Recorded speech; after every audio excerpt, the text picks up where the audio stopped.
जब हमने अपनी इन चीजों में भेदभाव नहीं किया है तो तुम भेदभाव कैसे कर सकते हो? अगर तुम्हारा कोई पड़ोसी गैर मुस्लिम है, अगर तुम्हारा कोई पड़ोसी हिंदू है, या तुम्हारा पड़ोसी ईसाई है, या तुम्हारा पड़ोसी सिख है या जैनी है, और तुम पेट भर के खाना खाकर सो जाते हो और तुम्हें मालूम है कि मेरा पड़ोसी भूखा है, अल्लाह की कसम 5 वक्त की नमाज पढ़ने के बावजूद तुम मोमिन नहीं हो। फरमाया वल्लाही ला युमिन, वल्लाही ला युमिन, वल्लाही ला युमिन। अल्लाह की कसम वो मोमिन नहीं, वो मोमिन नहीं, वो मोमिन नहीं जो खुद पेट भर के खाना खा ले, जो खुद पेट भर के खाना खा ले और उसका पड़ोसी भूखा सो जाए।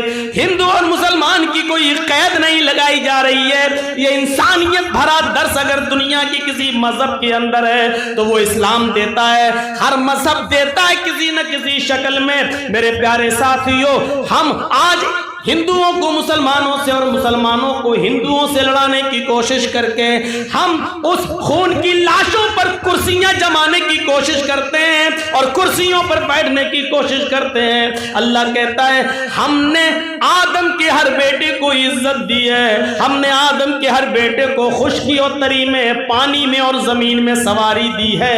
वरज़क़नाहुम मिनत तय्यिबात, आसमान से बारिश बरसाकर खेतों में जो अनाज पैदा किया है, पाकीज़ा रिज़्क़ उतारा है, वो भी मैंने सबको दिया है। वो हिंदुओं को भी दिया, मुसलमानों को भी, सिखों को भी और ईसाइयों को भी। हिंदुओं के खेतों में भी अनाज पैदा होता है, मुसलमानों के खेतों में भी, सिखों के खेतों में भी और ईसाई के खेतों में भी।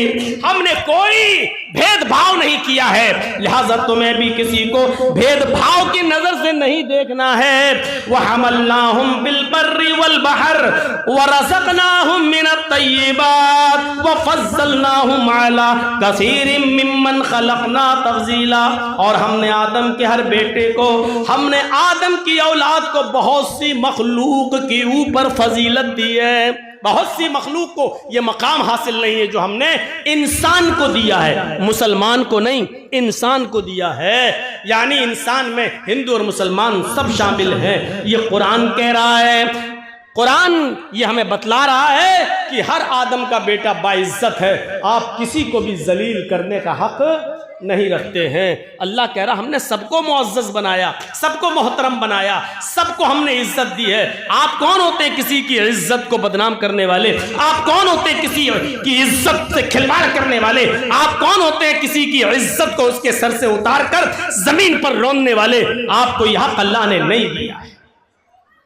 हजरत इब्राहिम जो कभी अकेले खाना नहीं खाते थे, अपने दस्तरखान के ऊपर एक बार बाजार में गए, ढूंढ के लाए, कोई नहीं मिला तो एक फकीर को पकड़ लाए, बाबा खा लो। जैसी उस बुजुर्ग को जमीन पे अपने दस्तरखान पे बिठाया, 90 साल का बूढ़ा, उसने दस्तरखान से रोटी का लुकमा उठाकर मुंह में रखना चाहा। उसने कहा बिस्मिल्लाह, मैं शुरू करता हूं आग के नाम से, क्योंकि वो आग का पुजारी था, वो आतश परस्त था, वो मजूसी था, वो आग की पूजा करता था। उसने अल्लाह का नाम न लिया बल्कि क्या कहा, बिस्मिल्लाह, शुरू करता हूं मैं आग के नाम से, यानी आग ही हमारा रब है, हम शुरू करते हैं आग के नाम से। हजरत इब्राहिम अलैहिस्सलाम ने उसका हाथ पकड़ा, खाने का लुकमा नीचे रख। का क्यों? का ये तेरे खुदा ने नहीं दिया है, आग ने, ये मेरे रब ने दिया है। अगर खाना मेरे दस्तरखान पे खाना है तो बिस्मिल्लाह बोलो, बिस्मिल्लाह। उसने कहा इब्राहिम भूखा मर जाना गवारा है, लेकिन तेरे रब का नाम लेना गवारा नहीं। जब आदमी भूखा होता है तो कुछ भी कहने को तैयार हो जाता है, लेकिन उसने क्या कहा, भूखा मर जाना गवारा, लेकिन तेरे रब का नाम लेना गवारा नहीं। इब्राहिम ने कहा भाग, चल उठ, नहीं खिलाऊंगा तुझे। वो चला गया। इधर अल्लाह ने जिब्राईल अलैहिस्सलाम को भेजा और इब्राहिम को हुक्म दिया, इब्राहिम जाओ और उस बूढ़े को दस्तरखान पर बुला कर लाओ और उसको खिलाओ।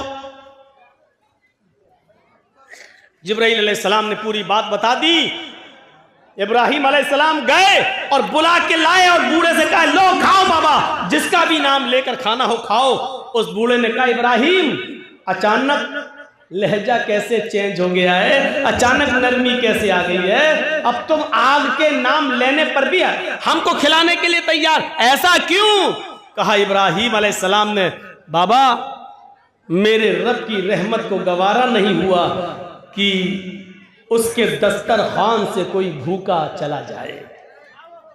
मेरे रब ने मुझसे कहा कि आए इब्राहीम, तुम तो उस बुढ़े को आज अपने दस्तरखान पे लाए हो। उस बुढ़े की उम्र तो 90 साल है, 90 साल। 90 साल की जिंदगी में उस बूढ़े आदमी ने एक भी बार मेरा नाम नहीं लिया।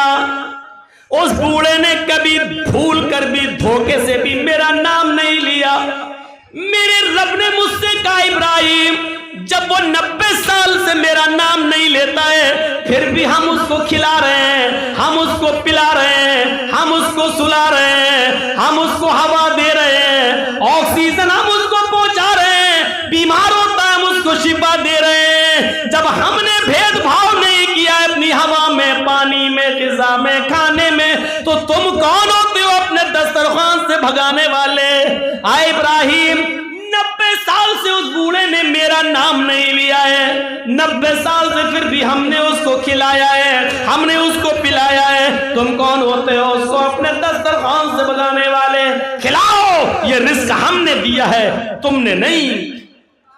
जब बूढ़े के सामने ये बात आई तो बूढ़ा कहने लगा, इब्राहिम तुम्हारे रब की रहमत को देखकर, तुम्हारे रब की रहमत को सुनकर आज मुझे यकीन आ गया कि वही रब्बुल आलमीन है, वही सारी कायनात का पालने वाला है। आ इब्राहिम, अब खाना मैं उस वक्त खाऊंगा जब आप मुझे उसी रब से मेरा रिश्ता जोड़ देंगे, उसी रब से मुझे जोड़ देंगे और मुझे भी उस रब का मानने वाला बना देंगे। मेरे प्यारे साथियों, इस वाक़े ने क्लियर कर दिया है, इस वाक़े ने बिल्कुल साफ कर दिया है कि अल्लाह का नाम जो नहीं ले रहा है, अल्लाह उसको भी खिला रहा पिला रहा है। हम अपने बेटे की शादी में उसको बुलाते हैं जिसने हमें बुलाया हो, या जो हमारे हमदर्द हम उनको दावत देते हैं। अगर हमारा थोड़ा सा भी झगड़ा किसी से है तो हम लिस्ट से, फहरिस्त से उसका नाम काट देते हैं। हमारे बेटे की शादी में ये नहीं आएगा, वो नहीं आएगा, ये नहीं आएगा। लोगों, हम अपने घर के खाने के दस्तरखान पर अपने दोस्तों को बुलाते हैं, दुश्मन को नहीं। लेकिन अल्लाह रब्बुल आलमीन मोमिनों को भी खिलाता है, काफिरों को भी खिलाता है। अल्लाह वो है जो कभी ये नहीं देखता कि इस बंदे ने कलमा पढ़ा है, ये मेरी इबादत करता है, हम इसको खिलाएं। और ये मंदिर का पुजारी है, देवी देवताओं में आस्था रखता, हम इसको न खिलाएं। मेरे भाइयों, अल्लाह रब्बुल आलमीन की शान करीमी और शान रुबूबियत ये है कि आज तक उसने भेदभाव नहीं किया है, आज तक उसने किसी के दरमियान तफरीक नहीं की है। ये कुरान हमें दर्श देता है कि आप भी किसी के साथ भेदभाव नहीं कर सकते। ये कुरान की अभी एक आयत है जो मैंने आपके सामने रखी है। आइए दूसरी आयत सुनाते हैं हम आपको। इस आयत के अंदर अल्लाह रब्बुल आलमीन ने पूरी दुनिया की इंसानियत को एक खानदान से जोड़ दिया है कि तुम एक खानदान हो। जब खानदान एक है तो सब रिश्तेदार हुए। या अय्युहन्नास इन्ना खलकनाकुम मिन ज़करिन व उन्सा, या अय्युहन्नास इन्ना खलकनाकुम मिन ज़करिन व उन्सा वजअलनाकुम शुऊबन व क़बाइल लितारफू। है सारी दुनिया के इंसानों, किसी भी मौलाना से पूछ लेना, अल्लाह ने मुसलमानों का नहीं कहा, क्या कहा? इंसानों। या अय्युहन्नास, है सारी दुनिया के इंसानों, इन्ना खलकनाकुम मिन ज़करिन व उन्सा, हमने तुमको एक मर्द एक औरत से, एक पुरुष और एक स्त्री से जन्मा है। हमने तुमको एक मर्द और एक औरत से पैदा किया है। तुम एक ही परम पिता की संतान हो, तुम एक ही माता के बेटे हो, तुम्हारा बाप एक है, तुम्हारी माँ एक है। जब सारी दुनिया के इंसानों का बाप एक है और सारी दुनिया के इंसानों की माँ एक है, तो सारी दुनिया के इंसान आपस में कौन हुए? क्लियर है भाई? भाई, ये छोटे मोटे रिश्ते तो हमें भी बनाना आते हैं, जब बाप एक हो मां एक हो तो सब भाई भाई हुए। हम उसमें फंस जाते हैं। बीवी की बहन को क्या कहा, अभी तो बहुत मशहूर हो गया साली, लेकिन बीवी अपने पति की बहन को क्या बोलेगी वही हम लोग कंफ्यूज हो जाते हैं। 20, 22, 25 सालों से बाहर हैं, रिश्तेदारी कभी सोची नहीं क्या होती है क्या नहीं है। हम भी कभी कभी कंफ्यूज हो जाते हैं, कभी निकलता ही नहीं मेरे मुंह से कि फला नंद है फला ये, सोचता हूं कभी गलत ना हो जाए, मेरे मुंह से गलत ना निकल जाए। कभी कभी कुछ मसले पूछने आती हैं औरतें, तो पूछती हैं कि मौलाना साहब ये बताइए मेरी नंद का ये मसला। तो मैं पूछता हूँ ये नंद क्या होती है, कौन सी बला है, तो पूछना पड़ता है कभी कभी, तो हम लोग भी कंफ्यूज हो जाते हैं। लेकिन ये मसला तो बहुत क्लियर है। या अय्युहन्नास इन्ना खलकनाकुम मिन ज़करिन व उन्सा, हमने तुमको एक ही मर्द और एक ही औरत से पैदा किया है। तुम्हारा बाप एक है, तुम्हारी माँ एक है, तुम एक ही परम पिता की संतान हो, एक ही माँ के बेटे हो। तुम्हारा एक ही बाप है आदम, तुम्हारी एक ही माँ हव्वा। उसी को तुम परशुर, उसी को तुम कह लो कि तुम्हारा एक ही बाप है आशु और एक ही माँ है हिवती या शतरूपा। तुम एक ही बाप आशु के आदम के बेटे हो, तुम एक ही माँ हव्वा या शतरूपा की औलाद हो। तुम सबकी माँ एक, तुम सबका बाप एक। हमने कबीले बिरादरियां जातें बनाई हैं, अल्लाह ने ये नहीं कहा नहीं बनाई, बनाई हैं। तुम खान हो, पठान हो, तुर्क हो, अंसारी हो, तेली हो, राजपूत हो, ये बनाई है। अल्लाह ने ये नहीं कहा ये शेर शाहबादी है, ये सूरजापुरी है, हमने बनाया है ये सब कुछ, इनकार नहीं है। लेकिन याद रखना कोई खान अंसारी से ऊंचा नहीं है, कोई अंसारी तुर्क से ऊंचा नहीं है, कोई तुर्क किसी तेली से ऊंचा नहीं है। अल्लाह कहता है कि कोई किसी से ऊंचा नहीं है, सब बराबर हैं। हमने कबीले और बिरादरियां और जातें इसलिए बनाई ताकि तुम एक दूसरे को पहचान लो। अब जर्जीस नाम के 3-4 पैदा हो जाएं, पुलिस जर्जीस को पकड़ने आ रही है। ए जर्जीस को देखा, कौन जर्जीस? हमारे गांव में तो 6 जर्जीस हैं। अब बिरादरी, अच्छा वो फल, अच्छा वो खान, अच्छा वो अंसारी, हाँ अच्छा वो तेली, हाँ हाँ उसकी बल्दियत ये, हाँ हाँ हाँ, तो ये पहचान। इसलिए हमने तुम्हारे कबीलों में और बिरादरियों में बांटा है ताकि तुम्हारी पहचान की जा सके, ताकि तुम्हें पहचानने में आसानी हो। ऊंचा और नीचा नहीं, बड़े और छोटे कोई नहीं हो, सब बराबर हो। बड़ा तो बस एक ही है अल्लाह की नजर में। इन्ना अकरमकुम इंदल्लाहि अत्काकुम, जो अल्लाह से सबसे ज्यादा डरने वाला है, जो अल्लाह से सबसे ज्यादा डरने वाला है वो सबसे बड़ा है। अल्लाह से सबसे ज्यादा डरने वाला, आपको मालूम होगा खौला बिनते सालबा, जिनके पति ने, जिनके शौहर ने बुढ़ापे में अपनी बीवी से, खौला बिनते सालबा से जिहार कर लिया था। जिहार कहते हैं अरबी में, उनको अपने ऊपर अपनी माँ की तरह हराम कर लिया था और गुस्से में कह दिया चल तू आज से मेरी अम्मा, अंते अलैया का ज़हर उम्मी, आज से तू मुझ पर मेरी माँ की तरह हराम हो गई। जैसे मेरी माँ मुझ पर हराम है, तू भी नहीं छुएंगे तुझे, मेरे करीब नहीं आना बक। तो अरब के अंदर ये दस्तूर था, जब कोई शख्स अपनी बीवी को ये कह देता था कि तू मुझ पर मेरी माँ की तरह हराम, तो वो हराम हो जाती थी। अब शौहर अपनी बीवी से मिल नहीं सकता था, बल्कि शौहर के ऊपर, पति के ऊपर जरूरी हो जाता था कि वो उसकी अब खिदमत करे, माँ की तरह उसकी सेवा करे। अब वो उससे मिल नहीं सकता था। गुस्से में कह तो दिया, लेकिन गुस्सा जब ठंडा हुआ तो बहुत पछताए। लेकिन अब होता क्या है, जब सारे रास्ते बंद, तो औस इब्ने सामित ने कहा, आए खौला तुम अल्लाह के नबी के पास जाओ और उनसे कहो मेरे लिए कोई रास्ता निकालो।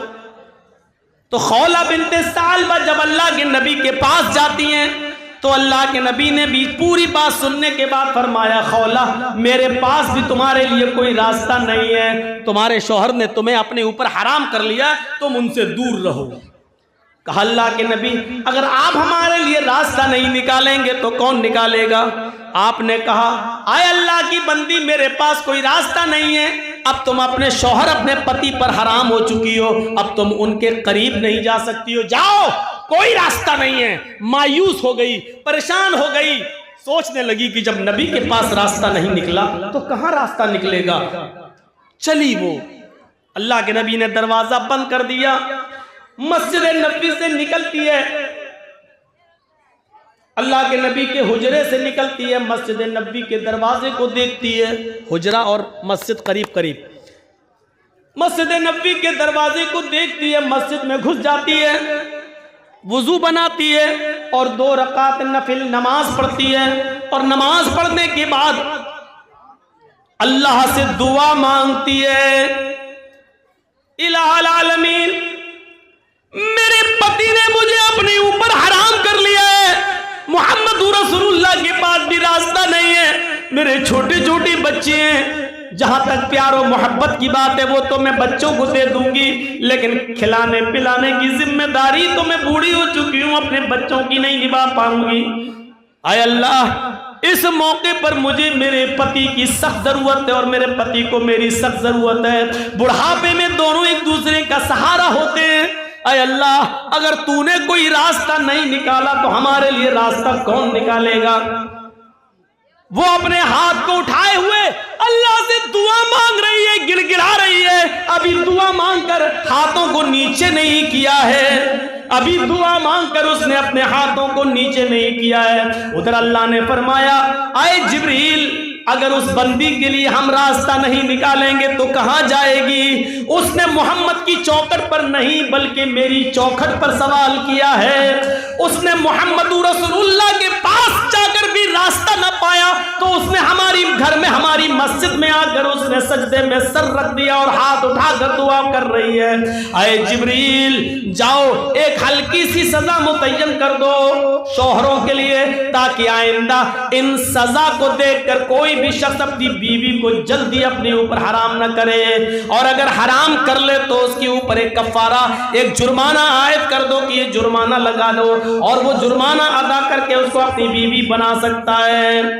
जिब्राइल अमीन आते वही लेकर, अभी इस औरत ने अपने हाथों को नीचे नहीं किया, उधर जिब्राइल अल्लाह के नबी पाक के पास कुरान की आयत लेकर नाजिल होते हैं। कद समी अल्लाहु कौलल्लती तुजादिलुका फी ज़ौजिहा व तश्तकी इलल्लाह। अल्लाह ने उस औरत की बात को सुन लिया जो आपसे बहस कर रही थी अपने पति के बारे में, अपने हस्बैंड के बारे में। व तश्तकी इलल्लाह, और वो अल्लाह से भी फरियाद कर रही, अल्लाह से भी दुआ करती जा रही है। अल्लाह ने उस औरत के लिए रास्ता बदल दिया, और उस एक औरत के रास्ते, एक औरत की वजह से अल्लाह ने दुनिया की सारी औरतों के लिए रास्ता आसान कर दिया है, सारी औरतों के लिए रास्ता बना दिया है। आए मोहम्मद सल्लल्लाहु अलैहि वसल्लम, ये जुर्माना आयद कर दो उन लोगों पर जो लोग अपनी बीवी को अपनी मां की तरह हराम कर लेते हैं। वो अपनी बीवी बनाने से पहले एक गुलाम आजाद करें। उस जमाने में गुलाम चलते थे, आज तो चलते नहीं है। गुलाम आजाद करें, एक गुलाम आजाद करके अब अपनी बीवी को बीवी बना सकते हैं, जिसको मां की तरह हराम कर लिया उसको। अगर गुलाम आजाद करने की ताकत नहीं है तो 60 रोजे रखें बतौर सजा के। ये रोजे कंटिन्यू रखना पड़ेंगे, सजा वाले रोजे कंटिन्यू, क्योंकि सजा में मजा तभी है जब सजा का एहसास हो। कंटिन्यू सजा, शहरैन मुतताबिऐन, कंटिन्यू रेगुलर। 55 रोजे आपने रख लिए, 55 रोजे रख लिए, चलो एक रोजा छोड़ देते, थोड़ा सस्ता लें, फिर 5 बाद में पूरे कर लेंगे। आपने जानबूझकर एक रोजा छोड़ दिया, चलो एक दिन सस्ता के 5 और बाद में रख लेंगे, तो आपने जहां एक छोड़ा जानबूझकर, वो एक रोजे का छोड़ना आपके 55 रोजों को बेकार कर देगा। अब आप फिर से 1 से लेकर 7 तक रखो, ये 55 बेकार।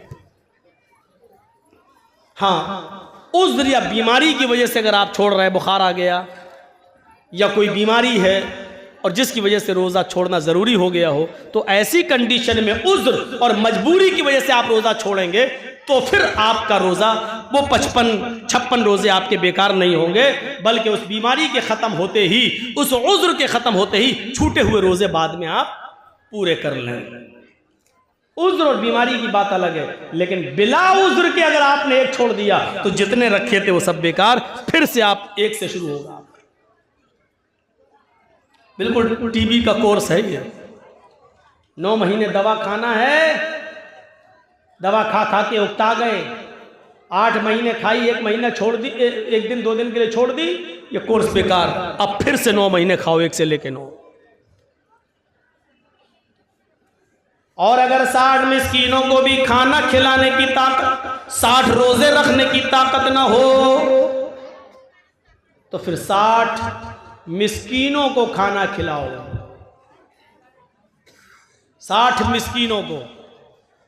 अब 60 मिस्कीनों को पेट भर के खाना, चाहे एक ही बार 60 को बुलाकर खिला दो, या 10-10 करके 6 मरतबा में खिला दो। आज 10 को खिला दो, कल 10 को खिला दो, परसों 10 को खिला दो, 10-10 करके 6 दिन में खिला दो, 5-5 करके 12 दिन में खिला दो, 1-1 करके 2 महीने में खिला दो, 60 दिन। लेकिन जब तक 60 मिस्कीन पूरे नहीं हो जाएंगे तब तक आप अपनी बीवी से मिल नहीं सकते। मसला याद रखिएगा, ये मसले हैं जिनको हम मसाला समझ के खाए हुए बैठे हैं, ये मसले हैं। अगर आपको ज़्यादा जल्दी है, अपनी बीवी को जल्दी बीवी बनाना है, जल्दी चाहते हो कि हमारी बीवी हमारी हो जाए, तो 60 को एक दिन खिला के खिला दो। चलो एक ही दिन बुलाओ 60 मिस्कीनों को, और दोनों टाइम खाना नहीं खिलाना, सिर्फ एक टाइम खाना खिलाना है। पेट भर के 60 मिस्कीनों को खिला दीजिए, आपका कफारा अदा हो गया। अब आप अपनी बीवी बनाइए। लेकिन उस एक औरत की गुफ्तगू, उस एक औरत खौला बिन्ते सालबा की दुआ को अल्लाह ने सुना। यह अल्लाह से डरने वाली औरत थी जिसने मस्जिद नबी का दरवाजा देखा, और नबी के दरवाजे से जब निकल आई, और अल्लाह के नबी ने जब कहा था, खौला मेरे पास भी तेरे लिए कोई रास्ता नहीं है, जा, मैं तेरे लिए कुछ नहीं कर सकता, तू अपने शौहर पर हराम हो चुकी है। तब वो नबी के दरवाजे से निकली, लेकिन मस्जिद नबी के दरवाजे पर पहुंची तो दरवाजा देखकर मुस्कुराती है मस्जिद नबी का, और फिर मोहम्मद की चौखट को देखकर कहती है, आए मोहम्मद, तेरी चौखट बंद हुई तो क्या हुआ, तेरा दरवाजा बंद हुआ तो क्या हुआ, तेरे रब का दरवाजा तो खुला है, मेरे रब का दरवाजा तो खुला है। ये डरने वाली औरत थी।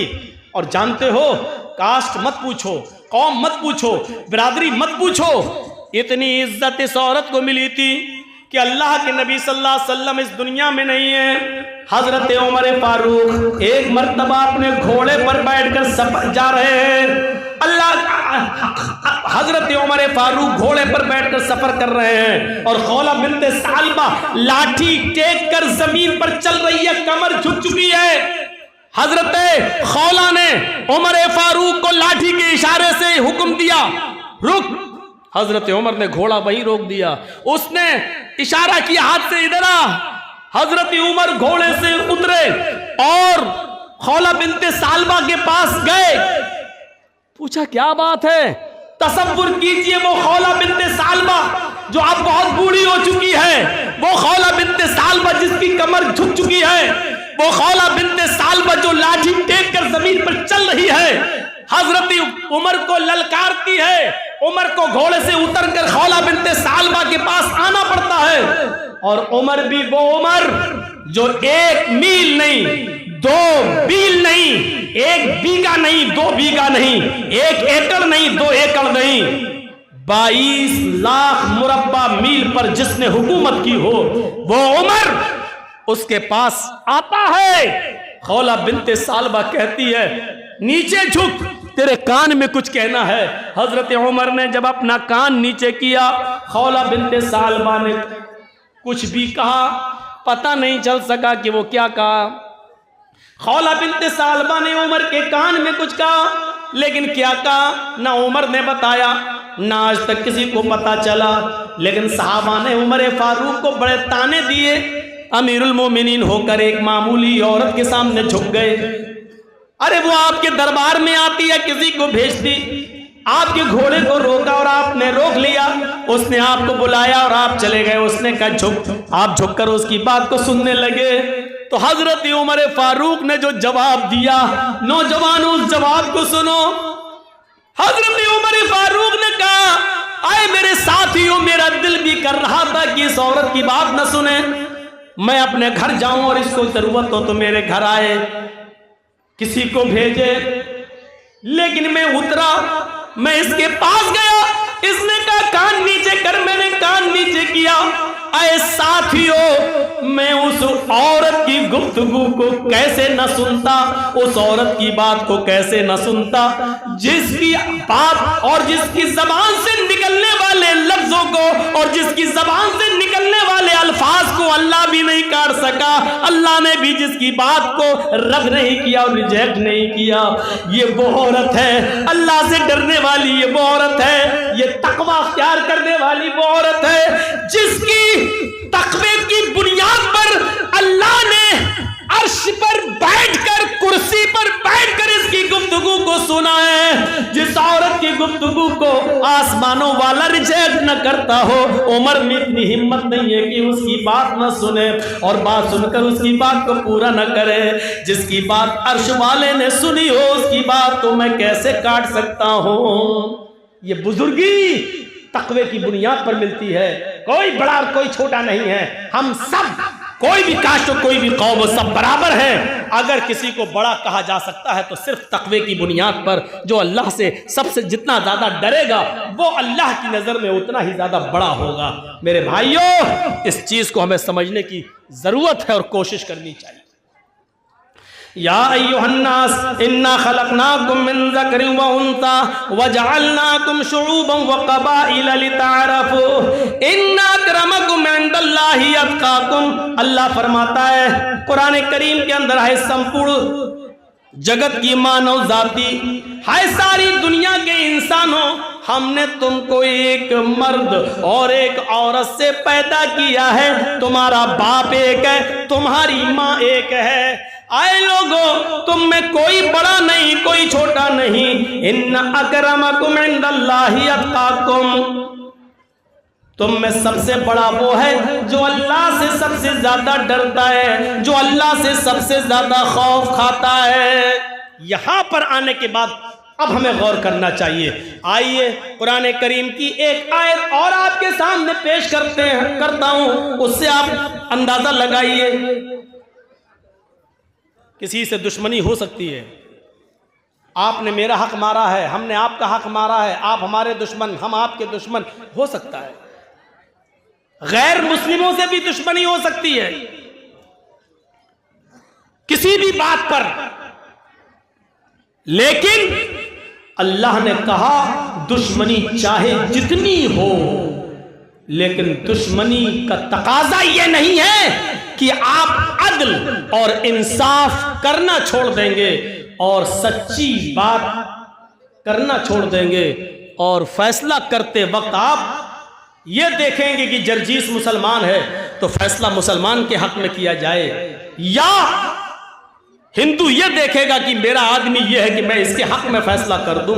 नहीं, कुरान करीम ने यहां क्या कहा है और क्या तालीम दी है उसको देखिए। और एक दो वाकयात।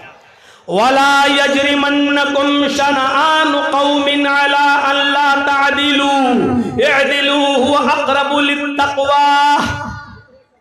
ये कुरान की आयत है, मैं कोई लैला मजनू की कहानी नहीं सुना रहा हूं। सुनिए कुरान करीम की इस आयत ने हमें कितना जबरदस्त हुक्म दिया है।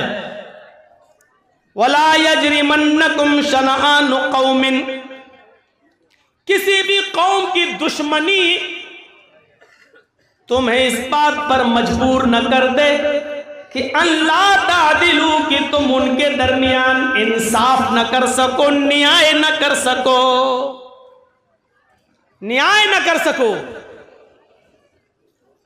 अदलो इंसाफ न कर सको। अगर इस बात पर मजबूर कर दिया तो समझ लो कि आप मोमिन नहीं हैं, मुसलमान हैं और सामने मेरा दुश्मन है और जर्जीस साहब जज हैं, जज की कुर्सी पर बैठे हैं, मुसलमान हैं, जज हैं, लेकिन मेरी किसी से दुश्मनी है और इत्तेफाक से उसी का मुकदमा मेरी अदालत में आ गया है।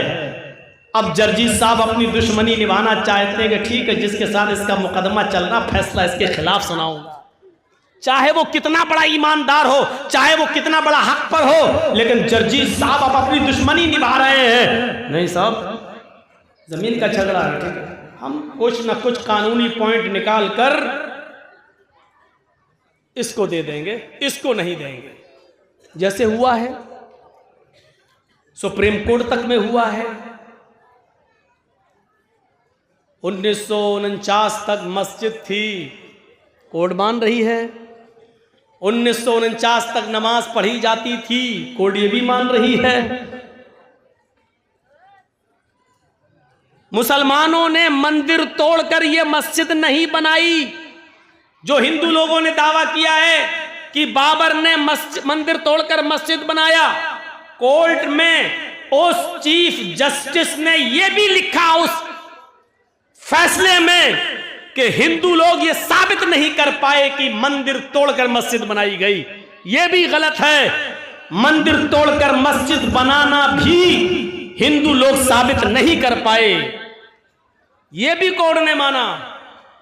और इतने लंबे चौड़े फैसले में ये सारी बातें मानने के बाद फिर कहा, चूंकि ये किसी की आस्था का विषय है, चारों तरफ वहां मंदिर ही मंदिर है, अगर वहां मस्जिद बन जाती है तो भजन और गानों की आवाजों की वजह से वहां हिंदू और मुस्लिम झगड़े होते रहेंगे बराबर।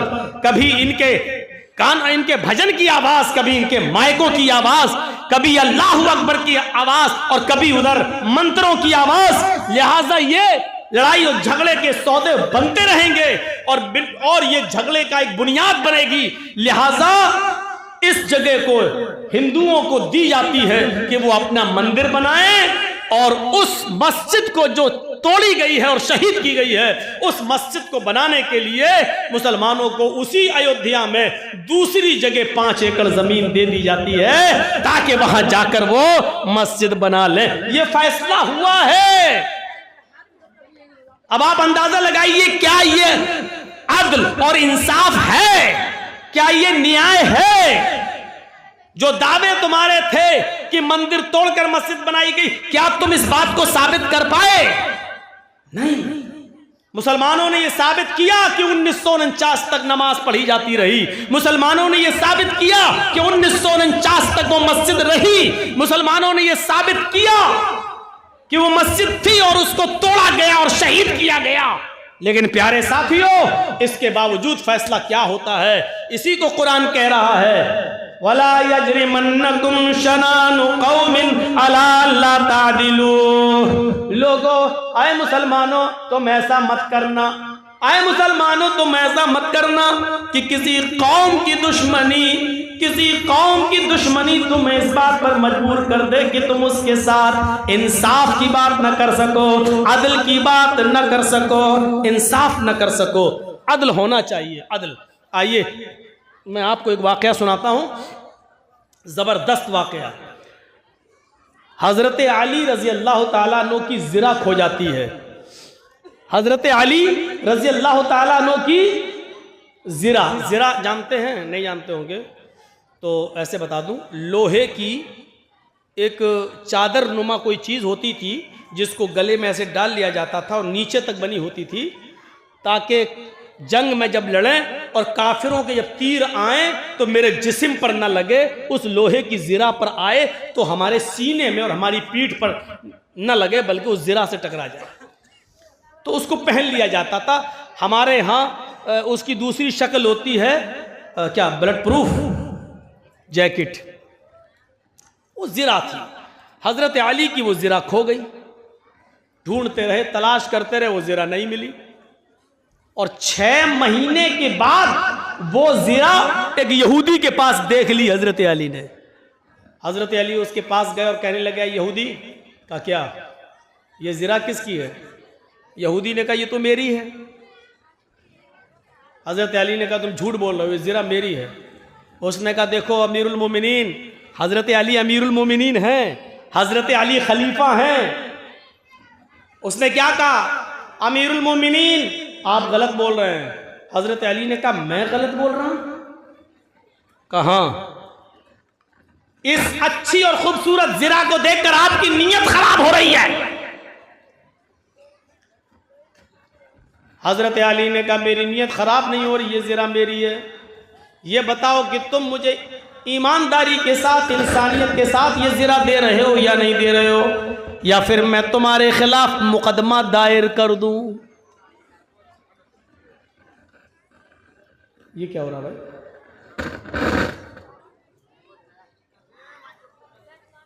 तो उस यहूदी ने क्या कहा, अमीरुल मोमिनीन आप शौक से मुकदमा दायर कर सकते हैं, अगर आपको ये जिरा लेना तो अदालत में साबित करो कि ये जिरा आपकी है। यहूदी को भी पता नहीं क्या था कि वो देखना चाह रहा था कि हजरत अली देखें अपना हुक्म चला कर लेते हैं या कानून इनके लिए भी है।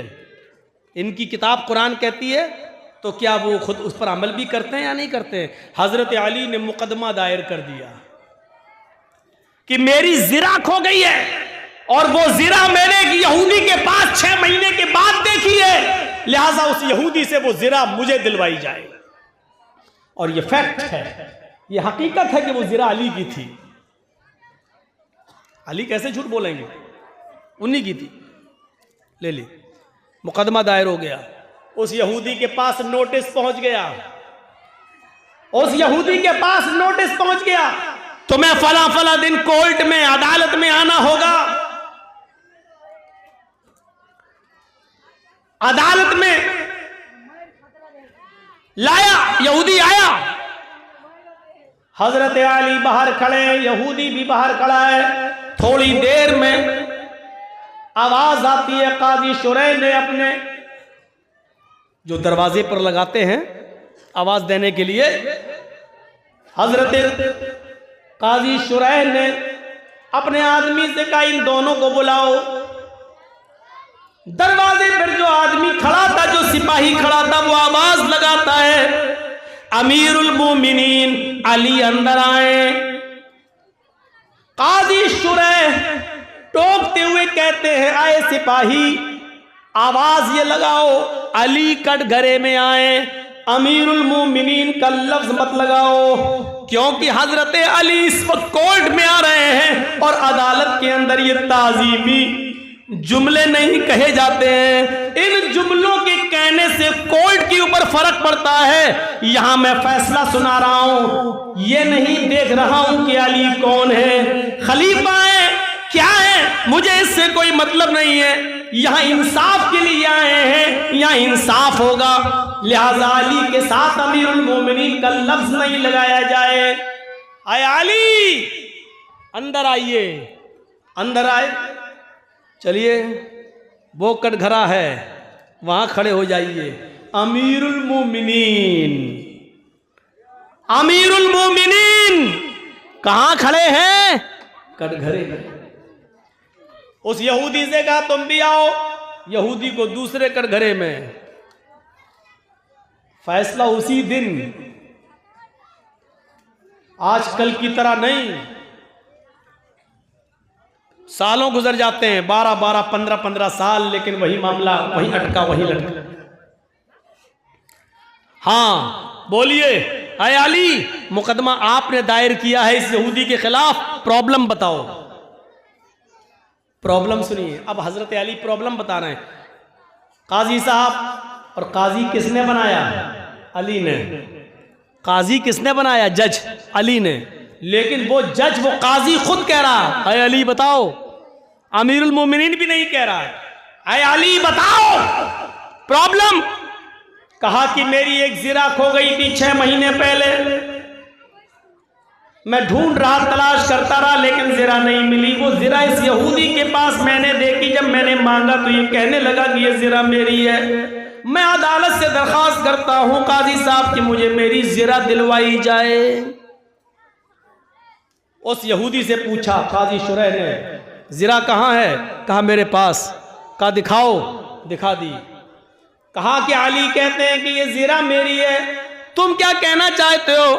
उसने उसी कटघरे में खड़े होकर हजरत अली को गुस्सा दिलाने की कोशिश की और क्या कहा, काजी साहब हजरत अली झूठ बोल रहे हैं, इतनी खूबसूरत और अच्छी ज़िरा पर इनकी नीयत खराब हो रही है। ये ज़िरा तो मेरी है, मैं इसको कई महीनों से अपने पास रखा हुआ हूं।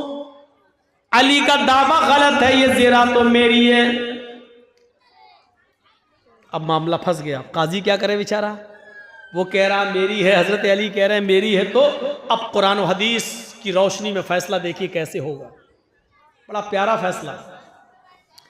काजी ने अली से कहा, शुरैह साहब ने, अय अली, अगर तुम ये कहते हो कि ये ज़िरा मेरी है, चूंकि अभी तो यहूदी के पास है और यहूदी उसका मालिक है, अगर तुम ये कहते हो कि ये ज़िरा मेरी है तो तुम्हें साबित करना होगा, और साबित करने के लिए तुम्हें गवाह पेश करना होंगे। तुम कोई गवाह लेकर आओ जो ये कहे कि ये ज़िरा अली की है और उसकी ये पहचान है।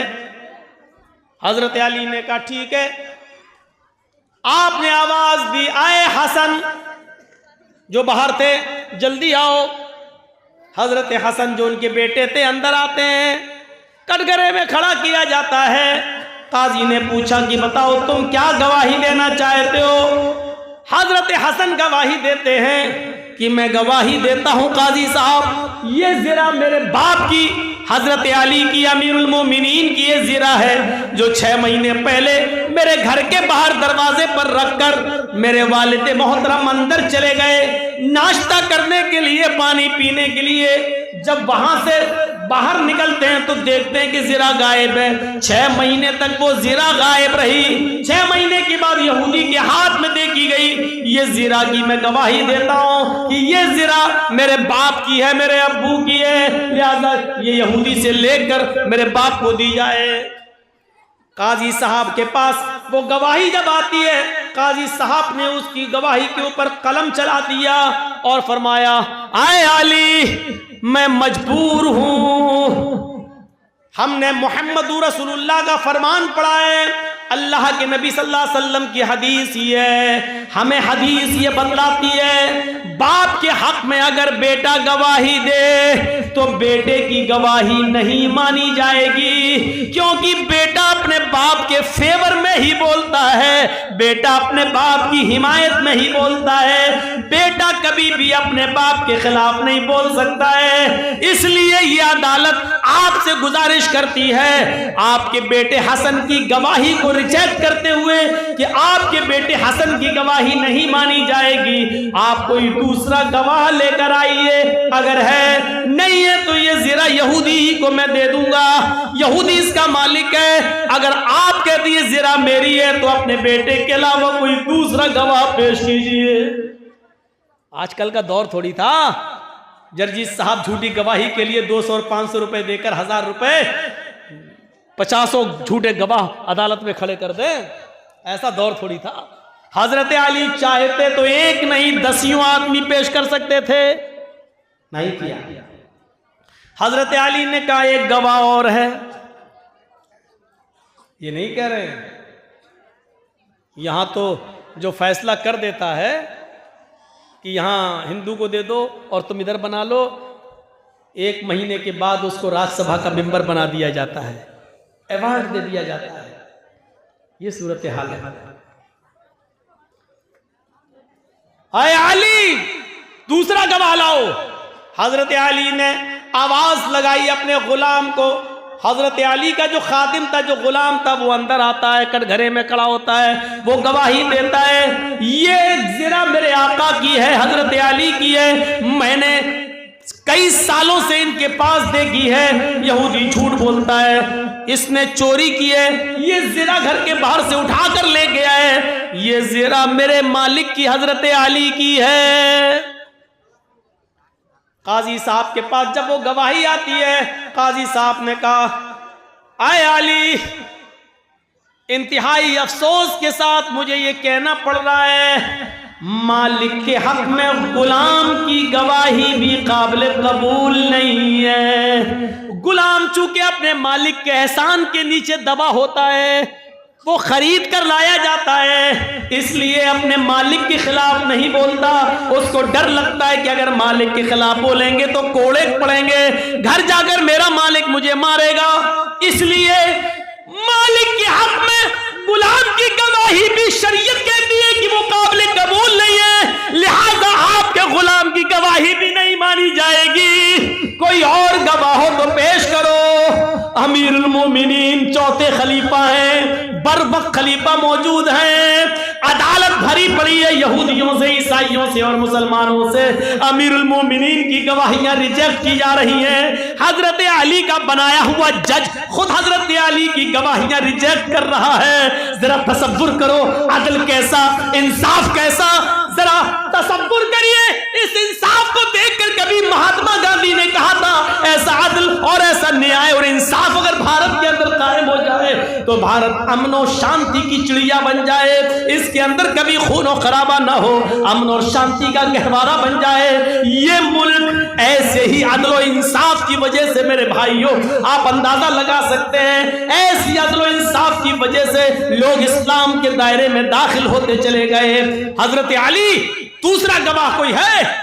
हजरत अली ने कहा काजी साहब अफसोस के साथ मुझे कहना पड़ रहा है कि मेरी दोनों गवाहियों को आपने रिजेक्ट कर दिया। मेरे बेटे और मेरे गुलाम के अलावा मेरे पास अब तीसरा कोई गवाह नहीं है जिसने मेरी ज़िरा को देखा हो और वो देखकर पहचान भी सके। देखे तो बहुत से लोग हैं लेकिन उसकी जो पहचान इन दोनों को मालूम है वो किसी और को नहीं मालूम है।